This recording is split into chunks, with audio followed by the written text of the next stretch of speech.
Ассалаумағалейкум баршаға. Менің атым Нұрлан. Алматы облысында ветврачпен жұмыс істеймін. Қазір мына жылқының тегене деген ауруын емдегенін көрсетемін.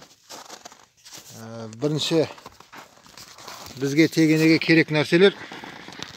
Міне мына бицилин. Бицилиннен 3 немесе 4 тал керек. Соң 100 грамдық навокаин керек.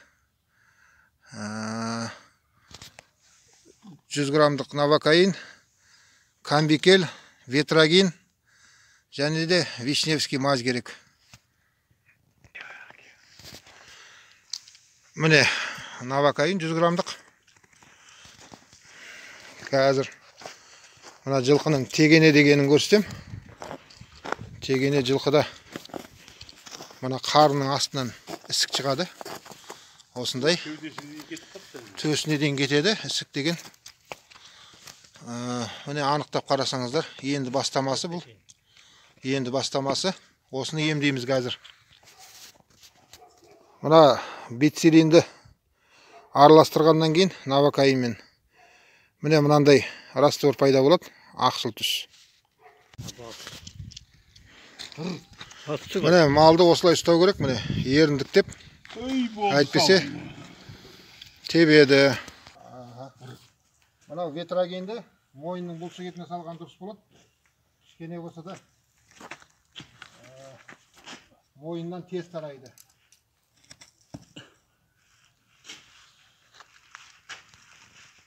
Мынау камбикел. Камбикелді жамбас бұлшық етіне саласыздар.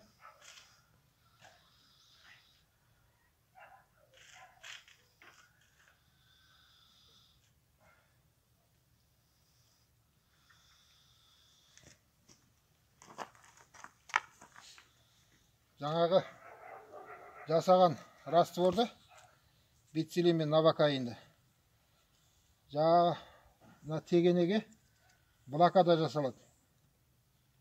Блокада жасайсыздар. Байқайсыздар, малды қаттырақ ұстау керек.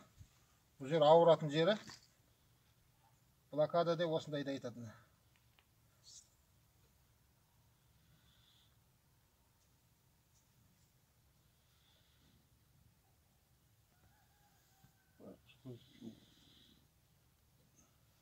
Блокада деген осындай.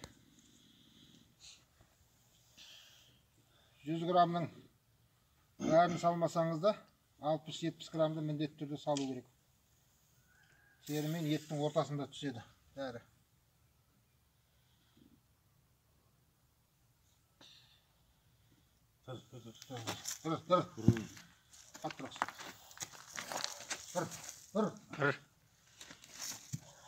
Bizге құлақтан басып тұрсың.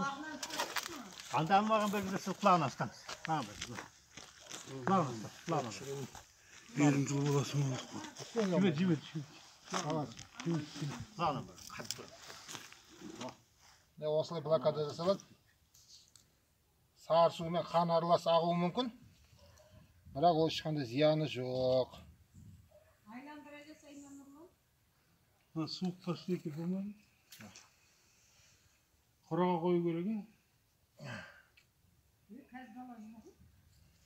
Екі жағынан да ісік шығады, сол екі жағынан да түсу керек. Ана жан түсіп.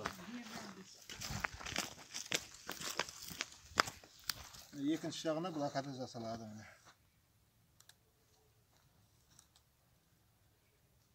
Қанша рет салу керек? Ісік тарамай кетпеу үшін, тарап кетпеу үшін осындай қылып жасалады. Айландырып жасайды ғой, блокадан. Бір-ақ рет жасалады. Өзің жаса онда. Жасап қойдың ғой міне, жасап отырмын. Болды онда. Мен ойладым ағаңмен жаса деп. Жоқ, видеоға түсіріп отырмын дәде. Дұрыс. Маған айтып жатыр деп ойлаған. Мен ойладым ағаңа айтып түсіндіріп жатыр екен. Міне, блокада деген осындай болады. Осылай жасалады. Одан кейін инемен шабақтау керек. Иненің ұшын мынандай ғана теріден өтетіндей қылып жасап, содан кейін шабақтайсыздар. Мынандай қылып шабақтасаңыздар, қан аралас сары су ағады. Барлық жерін шабақтап шығасыздар.